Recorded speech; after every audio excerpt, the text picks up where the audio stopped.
No lo pueden creer. Después del escandalazo, pues, ¿qué creen? Aquí está René Franco en Fernanda Talks Home.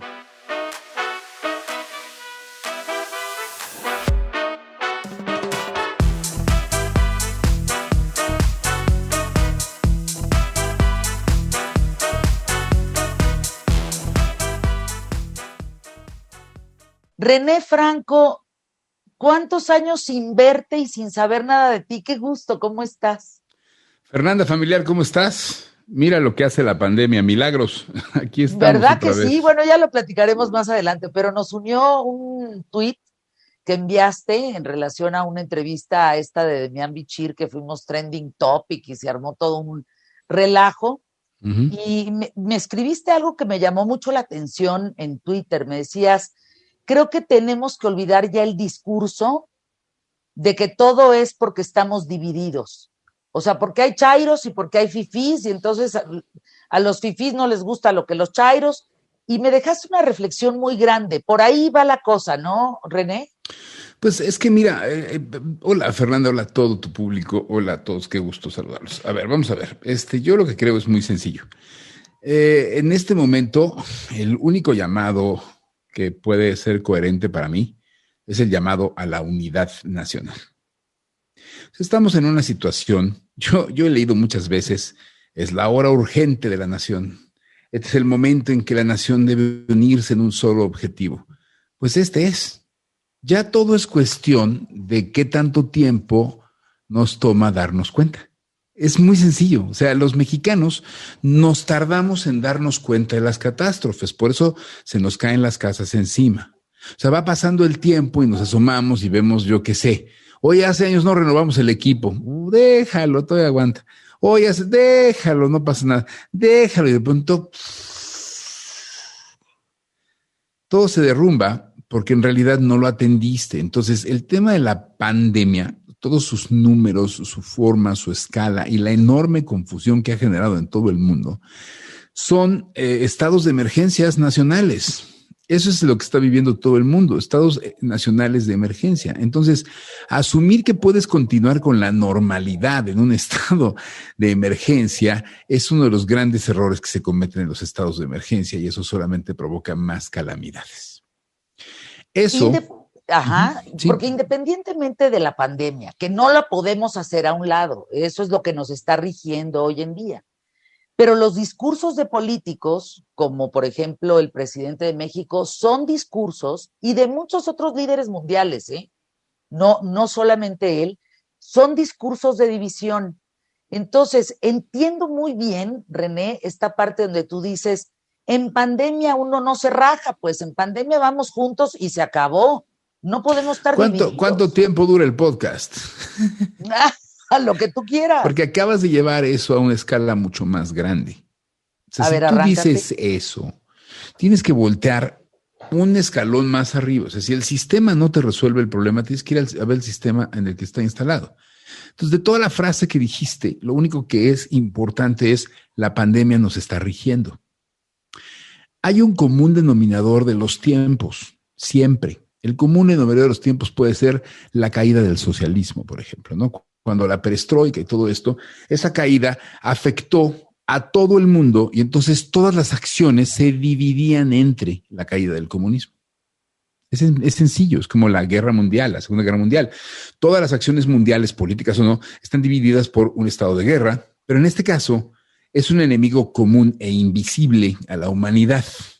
No hay nada que pueda unificar mejor a alguien. Eso también es peligrosísimo.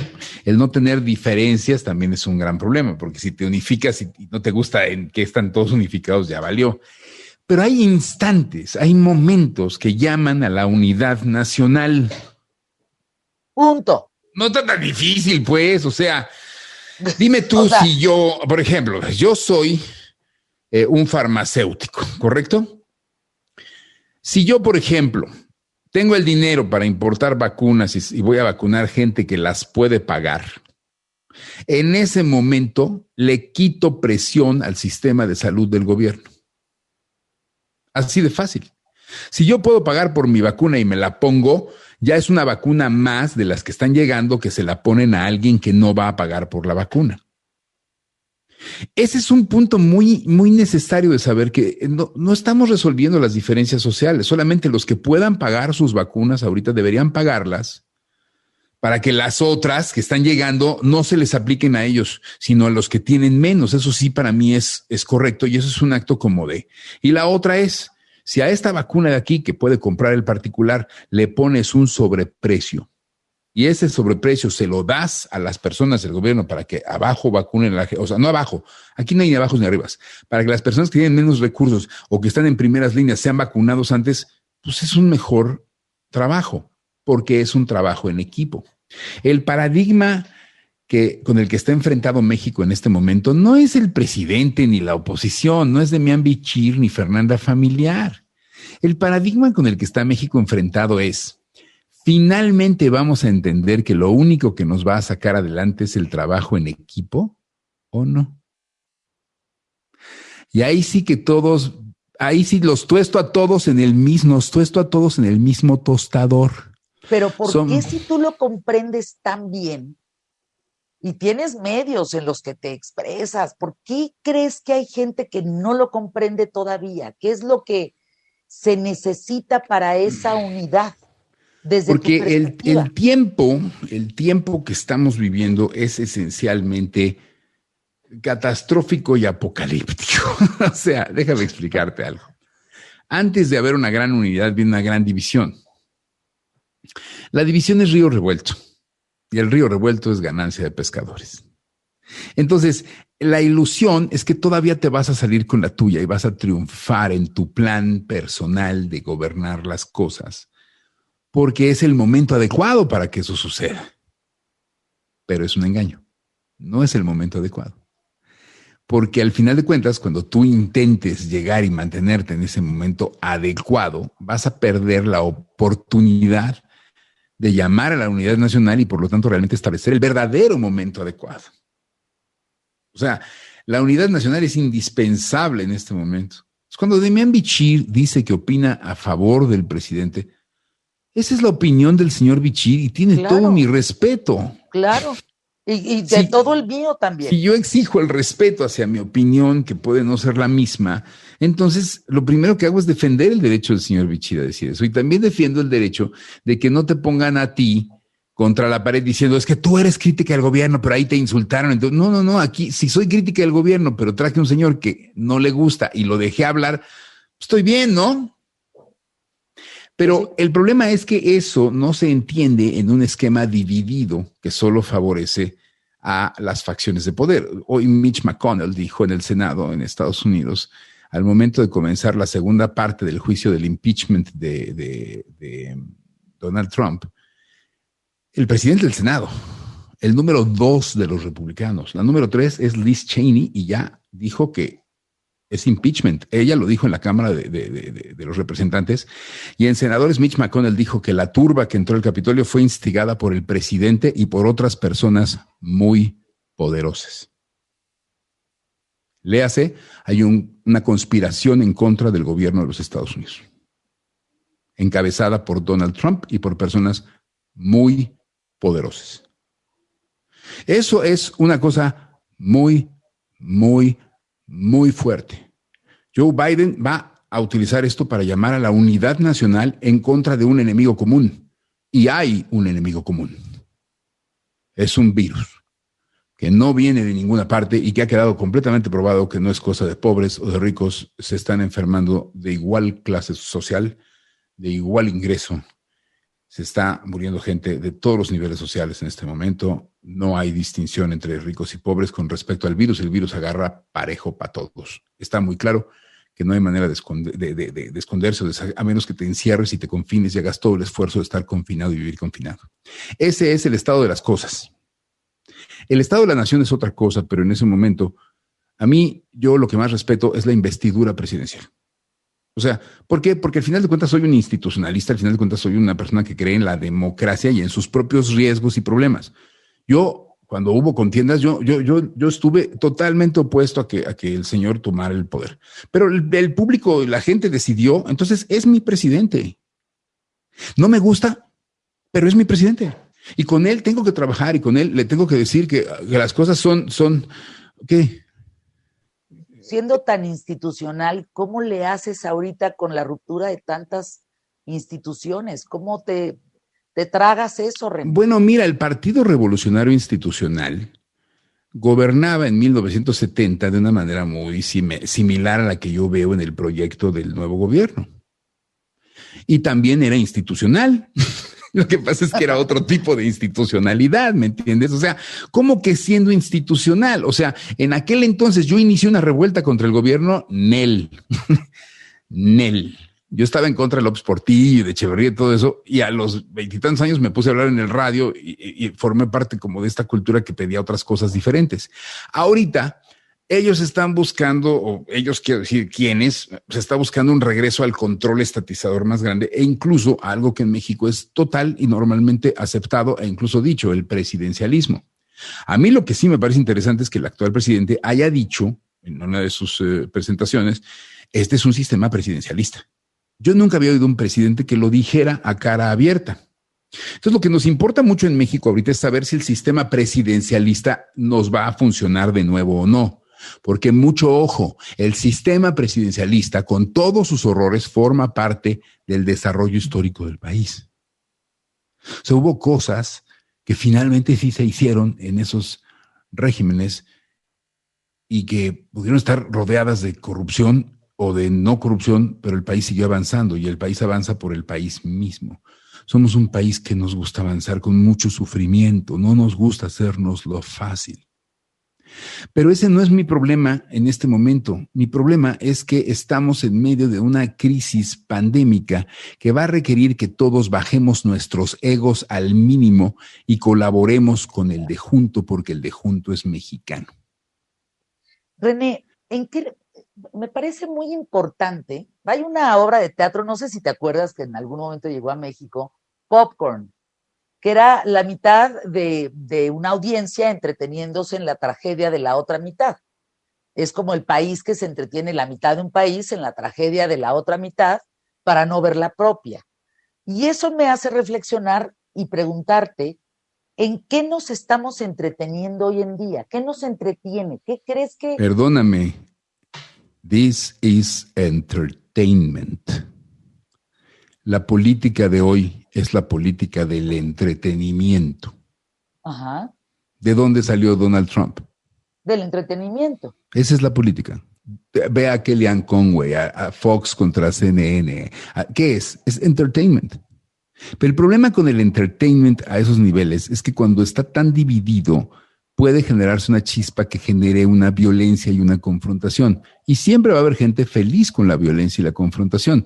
Tú recuerda, el caso de los Estados Unidos es paradigmático en este momento. No hablemos de México, ¿qué te parece? Pero hablemos de Estados Unidos. Uh-huh. O sea, tenemos que vernos en ese espejo. Es necesario porque no solamente estamos en el mismo continente, sino que además es nuestro principal socio comercial y determina mucha de la vida cultural de este país en muchos sentidos. Entonces, los Estados Unidos, ¿qué está sucediendo en Estados Unidos en este momento? Si te fijas, está dividido al 50-50. O sea, la mitad está con el regreso a una Estados Unidos que fue grandiosa. Make America Great Again. ¿Cuál América? Pues precisamente la de los 60, 70 y 80 después de la Segunda Guerra Mundial. Esa América. ¿Okay? Porque lo que la gente no toma en cuenta es que la América de los Estados Unidos pues se hizo maravillosamente grande después de que ganó la Segunda Guerra Mundial, porque los que ganan agarran sabroso. Entonces agarró sabroso y se hizo el paisote que es ahora con todo esto. Y vivió una época en los 60, 70, 80, el exceso de dinero. La guerra de Vietnam y el dinero inacabable para alimentar esa guerra, el presupuesto seguía alimentando, había mucho dinero. Entonces, eso se fue. Y se fue por la globalización, y se fue por los chinos, y se fue porque los chinos realmente se han movido increíblemente bien, y parece ser que en unos pocos años, los chinos están cerrando el año pasado con el 3% arriba en el Producto Interno Bruto. Espérame un momento, o sea, si los chinos ya en 5 años iban a ser la economía número 1 del mundo, parece ser que lo han acortado a 3. Y cuando sean la economía número 1 del mundo, ¿no crees que van a querer imponer su cultura, sus formas políticas? Entonces, ¿qué estamos viviendo en América? Estamos viviendo primero el final de la supremacía blanca como mayoría. Y eso es muy fuerte, porque entonces llegas a las raíces de un animal que está herido desde la guerra civil, cuando la perdió, porque estás hablando de los bisnietos de los esclavistas. Sí hay una supremacía blanca ahí aliada con ese tema, con la América que ya no es.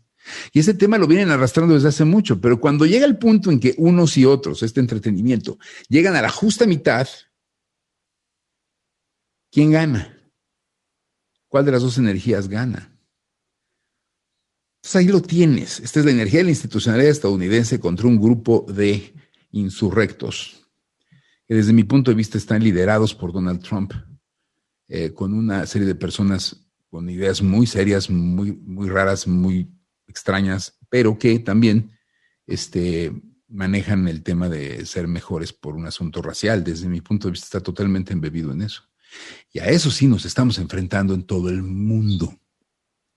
A un crecimiento, a un regreso, a una nostalgia de un mundo que desapareció. Y era aquel mundo en que se debatía entre si teníamos que ser socialistas al estilo, que en realidad el socialismo de aquellos años nunca fue socialismo, fue gobierno a lo grandote. Gobierno, todos gobiernos, el gobierno es dueño de todo, pues eso es el socialismo. No, ¿qué clase de socialismo es ese? ¿No? El de la URSS. ¿Has visitado países socialistas? Fíjate que he visitado expaíses socialistas, nunca visité países socialistas. Ah, sí, Cuba. ¿Cómo no? Cuba. Claro que sí, 15, 16 años Cuba. Sí, y mira que sigue ahí, y mira que ese sistema continúa, pero siempre ebulle. Mira, ebulle en lugares pequeños. El problema no es ese ahorita. El problema es que tú lo vas a entender muy bien. Era el capitalismo o el socialismo. O sea, o que es lo mismo que ahorita. O sea, o liberamos a los empresarios y dejamos que los empresarios se hagan cargo del dinero, o recogemos el dinero y le decimos a los empresarios que nos vengan a pedir de permiso y se los damos de a poquito.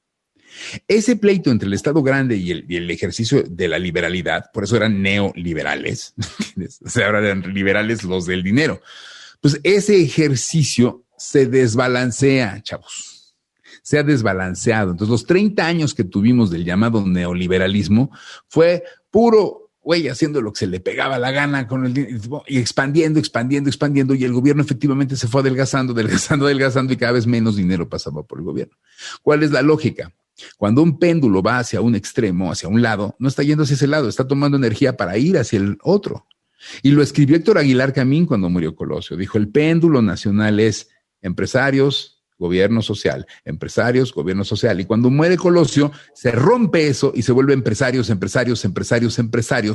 Y entonces viene esta respuesta feroz de, ¿y el gobierno?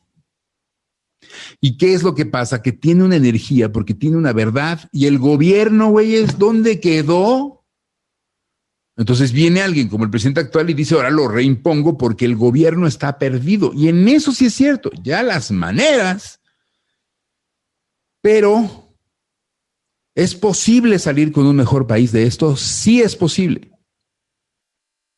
Ay, René, necesitamos un programa de ¿cuánto tiempo?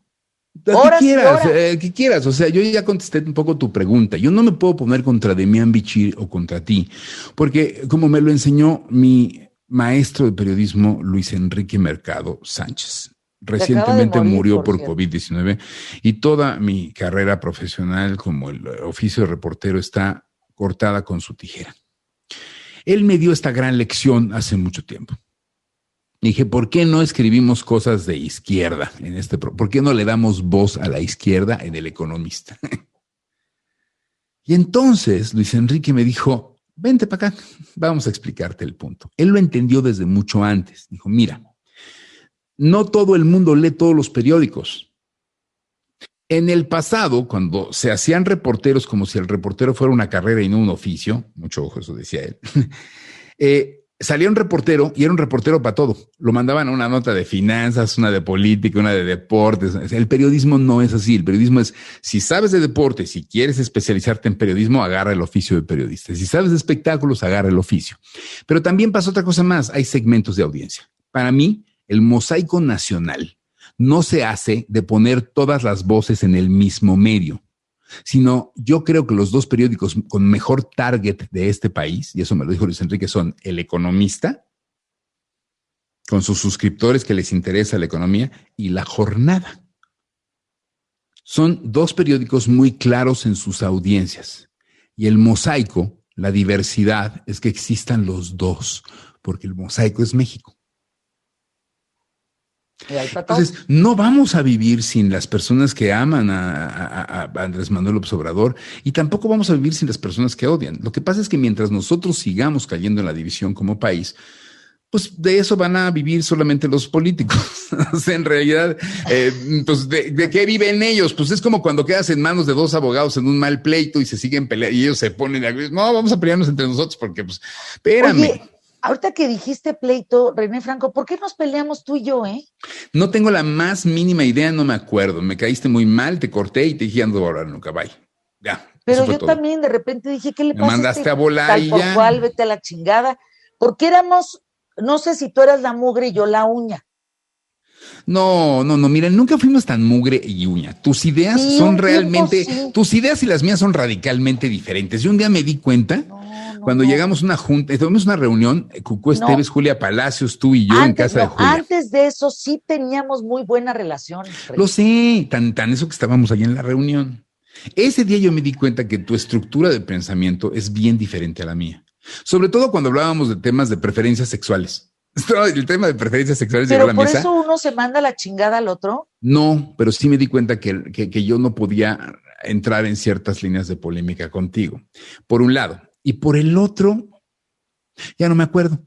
Y prefiero no acordarme porque el pasado me da igual en este momento que estamos en una pandemia y yo no voy a estar pensando en esas babosadas.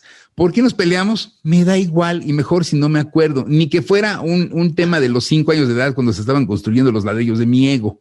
O sea, los temas infantiles de mi niño interior, eso sí los teníamos que resolver todos. O sea, cuando se estaban construyendo los ladrillos de tu ego. ¿Ya lo resolviste? Pues ahí la llevo, ya ves que estoy más terapeado, ¿eh?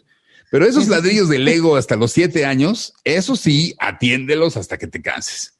Pero ya si te peleaste después a los 14 o 15, ¿no? Y le dijiste... Ya no me acuerdo, pero yo me acuerdo que un día nos mandamos a la chingada. Tú vete para allá, no te soporto, tú también. Y me dio mucho gusto encontrarte, ahora en pandemia, verte, de veras te lo digo, me da mucho gusto verte. Yo sé qué pasa, Fernanda. Cuando yo vi el tema y vi que estaban dividiendo a Demián y a ti, yo pertenezco a una industria que es la industria del entretenimiento. Y la industria del entretenimiento tenemos una tarea muy grande para el 2021, 2022, 2023, 2024, etcétera. Hemos sido de los que más la han padecido. Pero somos de los primeros que vamos a ayudar a sacar adelante este show. Y yo te necesito a ti y necesito a Demián. Y yo te necesito a ti. A los políticos. Y a Demián y todos. Los políticos, ¿qué?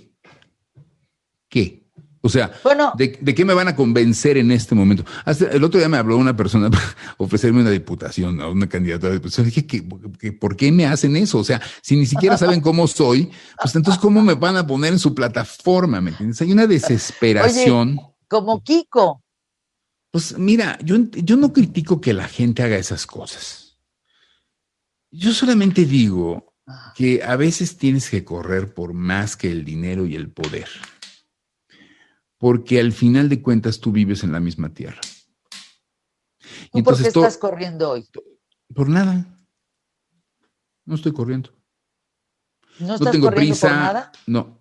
No. Este es un tiempo de estarse quieto, escuchar, observar y hablar mucho con la gente para hacer los canales de comunicación que nos tienen que sacar de esto. A mí no me interesa lo que pasó en mi vida antes de esto, porque no está aquí. Los ecos de lo que haya pasado en esa vida siempre van a reverberar en tu presente, pero tu presente se acaba en cuanto dices presente. Ahí se acabó. Entonces, en este momento, ¿qué es lo que nos ocupa? Nos ocupa resolver la pandemia y la crisis económica que ha provocado ya. La manera de salir de ahí... Ahí te va la ruleta, ¿eh? A ver, échala. Ahí te va la ruleta. ¿Estás listo? ¿Qué dice la ruleta? A ver, échala. Sí. A ver qué cae. A ver. A ver. ¿La vez que más has llorado?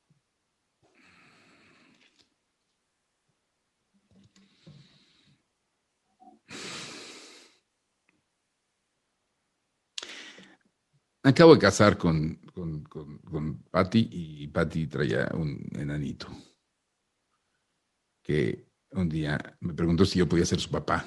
Dije, si tú quieres, sí.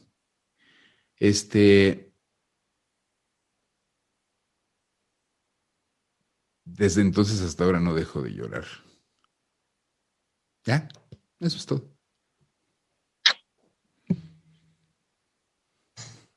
Nos tenemos, Júntense, no la rieguen, no se peleen por los políticos, porque miren, cualquier cosa que le digas a un político, ya hoy en día político. Yo le abrí espacio a Demián. No, yo este es un mensaje para tu público, hija.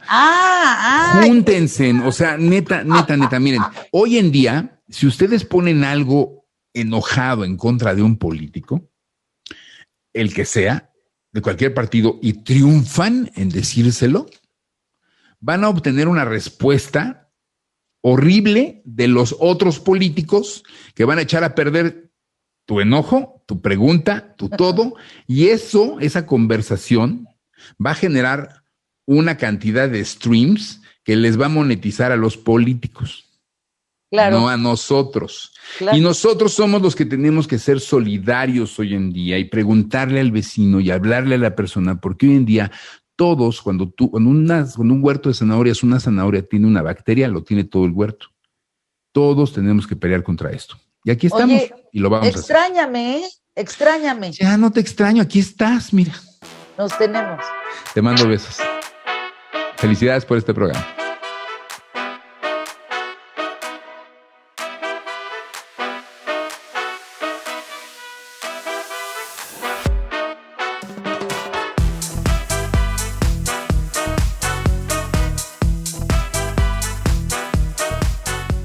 Ven, este espacio es para conciliar. Hoy nos conciliamos. Hoy, René Franco y yo nos tenemos. Hasta el próximo, Fernanda Talks Home.